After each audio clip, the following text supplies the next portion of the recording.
You think you are in control, but you are not. You are not leading your life. You are reacting to it. You wake up every day, not as a player, but as a piece, moved by unseen hands, trapped in a game you never chose to play. And the worst part? You have mistaken noise for strategy, movement for meaning, and approval for peace. You are chasing status, goals, validation, all while something deeper, something essential, is collapsing inside you. You have built defenses around your ego, but left your mind wide open. You post strength, but feel hollow. You perform clarity, but live in confusion. And every decision you make is not really yours.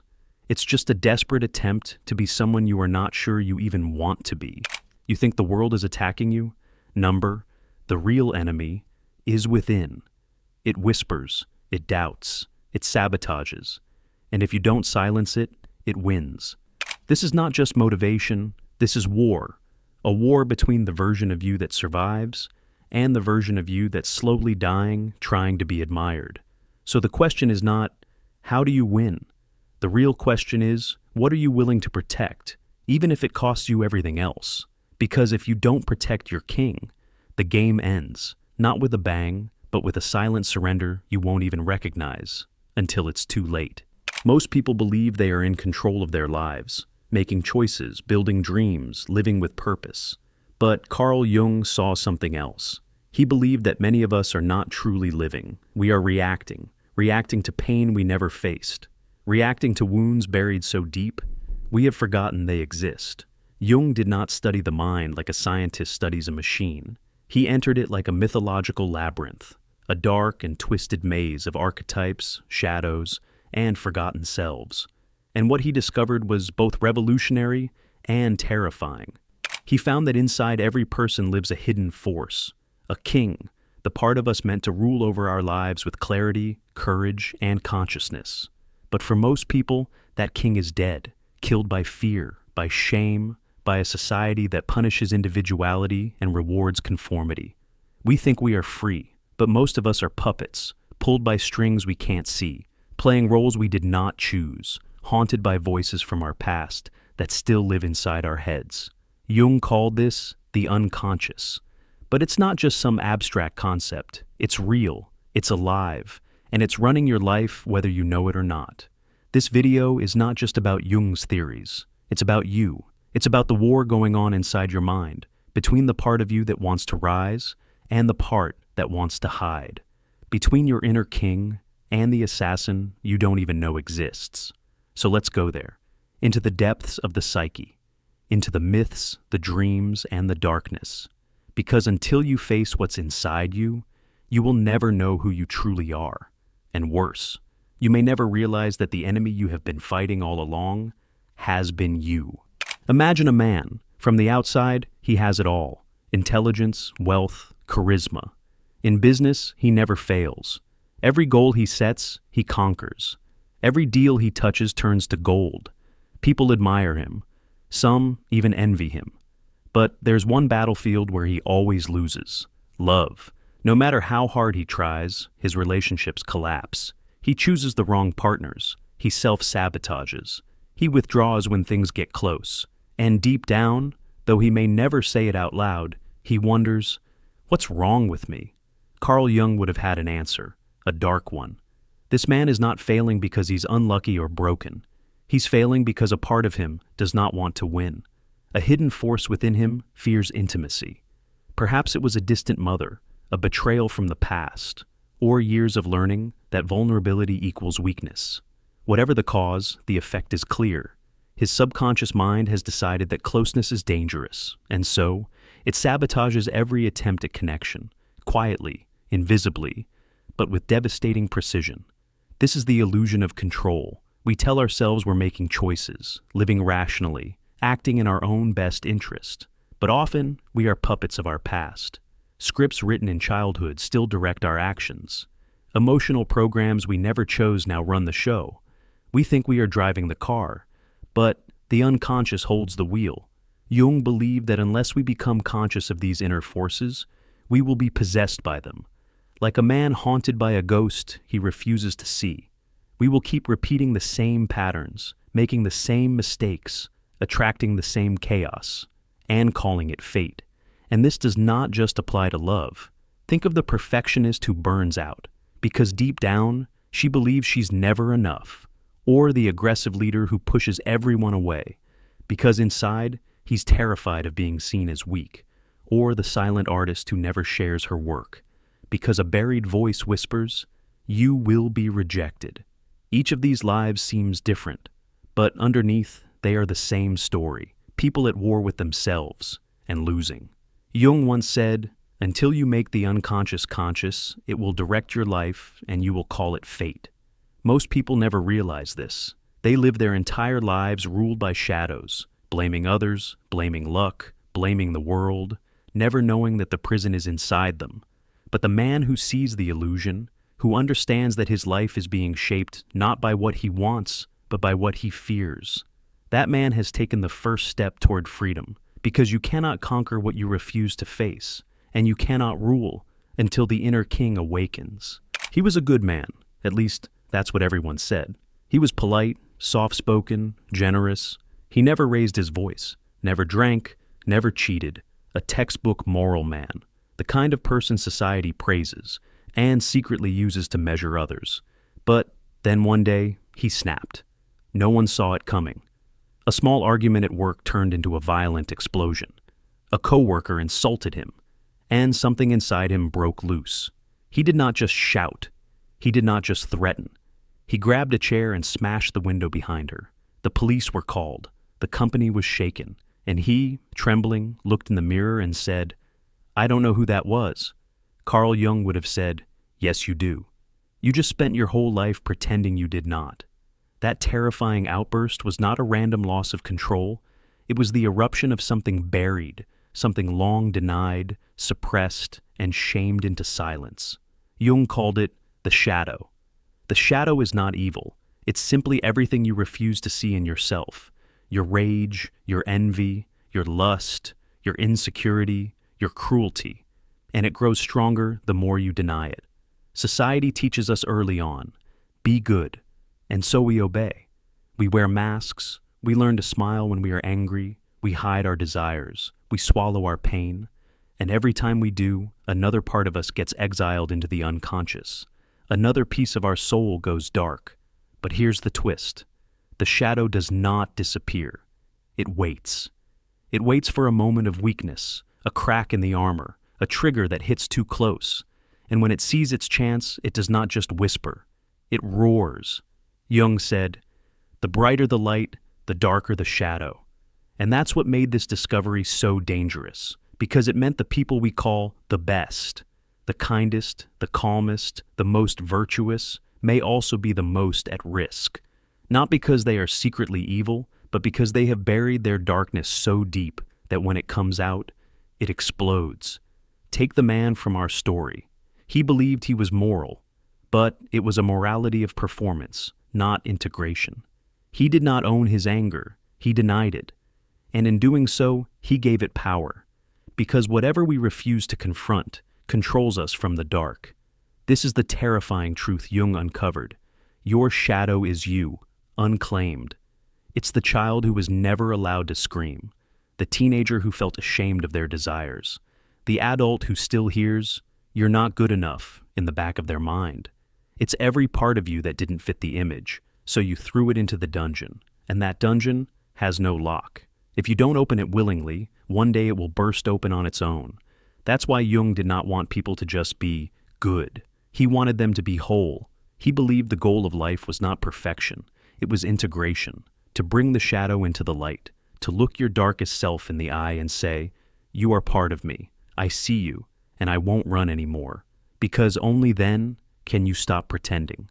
Only then can you stop living two lives. And only then can the king within you start to rise, not as a mask, but as a sovereign. Jung's most dangerous discovery was not just about psychology, it was about identity, about power, about the terrifying idea that the parts of yourself you hate the most may be the very keys to your transformation. But you have to be willing to enter the dark, because that's where the real you is waiting. He stood in front of the mirror, freshly unemployed after 20 years. No badge, no briefcase, no title, just a man in a reflection. But he didn't know who he was looking at. "I don't know what to do," he whispered, but what he really meant was, "I don't know who I am without being someone." This is the silent crisis millions live through every day. Not a financial crisis, not even an emotional one, but a crisis of identity. Carl Jung saw it clearly. We live with two selves, the self we present to the world, the ego, and the one we bury beneath it, the real self. The ego is your armor, your reputation, your title, your Instagram bio. It's what you want others to see, the doctor, the leader, the cool guy, the perfect mother. It's built for applause, but the real self, it doesn't want applause. It wants authenticity. It's the quiet voice inside that knows your fears, your dreams, your wounds. It's messy, raw, human, and tragically, ignored. Jung warned that most people live entire lives inside the ego, mistaking their mask for their face. They climb ladders, build personas, and win awards, only to realize at the top they've abandoned the person who started the climb. And it begins early. As children, we sense what makes us lovable, so we adapt. A boy hides his tears to be strong. A girl quiets her ideas to be nice. We shapeshift for approval until the shape becomes a prison. The man in our story, he didn't love his job. He loved what it made him feel, important, respected, seen. But when it was gone, he felt invisible. Because his ego was never a tool, it became his home, his identity, his God. Jung called this confusion the greatest tragedy of the modern soul, the replacement of self with persona. And it comes at a cost. You can't grow if you don't know who you are. You can't heal if your wounds are hidden beneath status. You can't love if your heart is buried under performance. This is why so many people feel empty after success. They reach the summit, only to find the real self still at base camp, waiting to be remembered. To Jung, the answer was not to destroy the ego. That would be foolish. The ego is necessary. We need a face to meet the world, but it must not lead. The real self must sit on the throne, and that takes brutal honesty. You must ask, if I lost everything that makes me impressive, who would I be? If I couldn't be admired, could I still be at peace? If no one watched me succeed, would I still want to? The answers will shake you, but they will also liberate you. Because once you see the mask, you can remove it. And beneath it, you will find something terrifying and beautiful. The real you. Not perfect, not polished, but true. And that truth is the seed of transformation. He never yelled, never argued, never said no. Even when they disrespected him, even when they crossed the line, he smiled, nodded, stayed silent. But inside, a quiet scream lived, a scream that had learned long ago that it was safer to stay hidden. You see, he was taught not to feel anger, not with words, not with lectures, but with looks, punishments, silence. When he got mad as a child, his father got colder, his mother got more afraid. The message was never said, but always clear: anger makes you unlovable. So he split. He created a version of himself who never got angry, never complained, always pleased. He became good, easy, acceptable. But the child he locked away, the one who raged, who screamed, who wanted to fight back, that child did not die. He just went deeper, into the unconscious. This is where Carl Jung's idea of the divided psyche begins. As children, we come into the world whole, raw, real, fully alive. We laugh loudly, cry violently, scream unapologetically. But slowly, we are taught which parts of us are okay, and which must be hidden. Maybe your curiosity annoyed your parents. Maybe your confidence was called arrogance. Maybe your sensitivity was labeled weakness. So, like tiny surgeons, we begin to cut. We amputate emotions that are inconvenient. We exile instincts that are disapproved. We silence truths that are too loud. But here's the paradox Jung exposed. The more you reject parts of yourself, the more they control you. The man who suppresses his anger becomes passive-aggressive. The woman who buries her pain becomes emotionally numb. The child who hides his fear grows into an adult who avoids life altogether. Because when you bury an emotion, you don't kill it. You give it power in the shadows. And that's how the inner war begins. a war between the self you pretend to be and the self you truly are, a war between the mask and the mirror, a war born not of weakness, but of childhood survival. Jung believed that these fractures, these psychic wounds, don't heal with age, they deepen, until one day you look in the mirror and feel like a stranger to your own soul. And it all started with one moment. One time your tears were too much. One time your no was punished. One time your truth was too raw for the world, so you hid it. And that hiding became a habit. That habit became a personality. And that personality became a prison. But here's what Jung wanted you to know. What was once necessary to survive is now keeping you from living. To heal, you must return. Not to the pain, but to the part of yourself you left behind in that pain. You must find that child who was not allowed to feel. You must hold them, not silence them. You must remember, not forget. Because the war inside you won't be won through dominance, but through integration. And when you welcome the parts you once banished, you don't just heal, you become whole. She cried when she got the call, her dream job, a position she'd worked years for, a company she admired, a role that matched everything she had ever said she wanted. Everyone cheered, her parents, her friends. Even her old boss said, "You earned this." And for a moment, she believed it too. But then came the whispers. "Are you sure you are ready? What if they realize you are not good enough? You just got lucky." The first week, she worked twice as hard, just to keep up the appearance. The second week, she started skipping lunch. By the third, she was already imagining quitting. Then one day, she did. She left. She told people it was not the right fit, but deep down, she knew the truth. Something inside her couldn't handle success. This is the cruelty of self-sabotage. Carl Jung once said, "Until you make the unconscious conscious, it will direct your life, and you will call it fate." That's what she did. She called it bad timing. She called it burnout. But really, it was a belief, planted deep in her unconscious, shaped by years of subtle rejection, quiet shame, invisible expectations. A belief that whispered, "You don't deserve this." Self-sabotage is not loud. It does not scream. It does not announce itself. It hides in hesitation. It lives in procrastination. It thrives in perfectionism. You stay up all night to fix a single line in your project. Not because you care, but because your inner critic says, if it's not perfect, you will be exposed. You ghost the person you love, not because they hurt you, but because your unconscious whispers, they will leave you eventually. You delay starting your dream, not because you are lazy, but because a voice inside says, you'll fail anyway.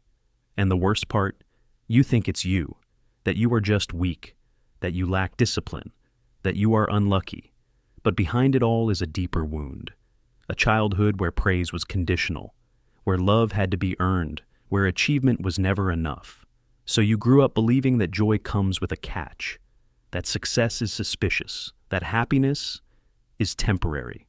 And now, you sabotage the very things you desire, not because you want to fail, but because your psyche believes failure is familiar, and the familiar feels safe. Jung saw this not as stupidity or weakness, but as a kind of psychic inertia, a survival pattern that once protected you, but now imprisons you. And the tragedy? Most people will never see it. They will live their whole lives in patterns they don't recognize, calling it just the way I am. But the truth is far more terrifying. You are not living your life. You're reliving your wounds. And until you bring them to light, you will continue to build cages out of your own hands. So, if you have ever pulled away just as things got good, if you have ever felt fear when success knocked on your door, if you have ever ruined something beautiful and didn't know why, it was not weakness. It was not fate. It was a forgotten part of you, trying to protect you from a pain you no longer need to feel.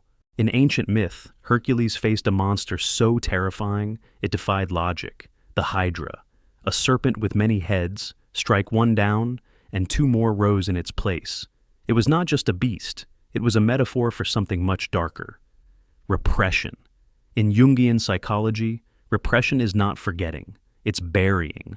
But buried things don't die, they grow. You repress your anger, and it becomes passive aggression. You repress your desire, and it mutates into addiction. You repress your sadness, and it turns into numbness so deep, you forget what it means to feel alive. Like the hydra, each emotional head you sever without facing transforms, stronger, smarter, hungrier. But here's the terrifying truth. You can't see the hydra in the mirror. You see a polite man, a disciplined woman, a calm and collected adult. But underneath, boiling rage, starved needs, abandoned parts of yourself you exiled years ago.